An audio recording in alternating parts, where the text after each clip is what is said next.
Welcome back, everybody. I'm Jeff Barton for the Mortgage Minute here for the Mortgage Voice. We're on almost daily here. LinkedIn, YouTube, Twitter, Instagram, YouTube. There's just a bunch of places that you can see this short 2 or 3 minutes. If you wanted to see a longer version of what we're talking about today, come to the radio show. The radio show is on 5 stations in 3 different states. YouTube carries it all the time. Jeff Barton, the Mortgage Voice, is on YouTube. Okay, so what is happening today?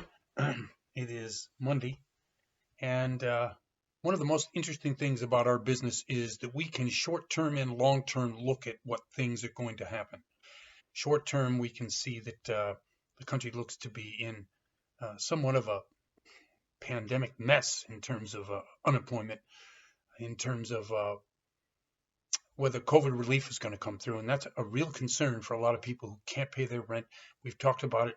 The foreclosure process may begin to happen once we get to January 1st, because the forbearance period will be over. Now, we're expecting an extension, but we're not quite sure of that yet, and so people are a bit panicked about that. Short-term interest rates are terrific. If you're the right type of borrower, if you've got credit issues or if you've got some income issues, you're going to see your rate a little bit higher. But what's a little bit higher today? 3.5? I mean, it's really astounding. FHA is at 2.5, 3% for 30-year fixed rate, and 2.5 to 2.75 for a 15-year. Now, outstanding rates. So that's short term. Think about long term for a second. And what is long term? In our business, 90 days, 120 days, 6 months.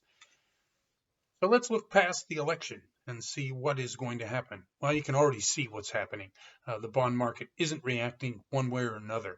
Obviously, there is some uncertainty about what's going to happen. But for the most part, whether it's one person or the other winning the election, what I predict, we're going to see a lot of the same, because the monetary policy at the Fed and the Treasury is going to continue.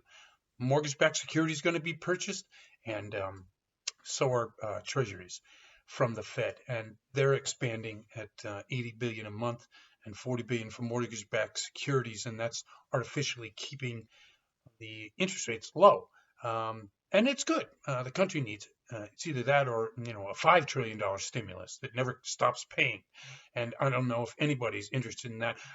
One of the curious things is that we're now starting to see some evidence that there is restraint, at least verbally, on some parts of the Senate and Congress in terms of trying to look to the future. Now, whether that's with or without the current president, I'm not sure. But if people are starting to talk about fiscal responsibility, now that's the Republican Party I remember. Anyway, I'm Jeff Barton. I'm your voice in the mortgage industry. Thanks very much for listening. This is the Mortgage Minute.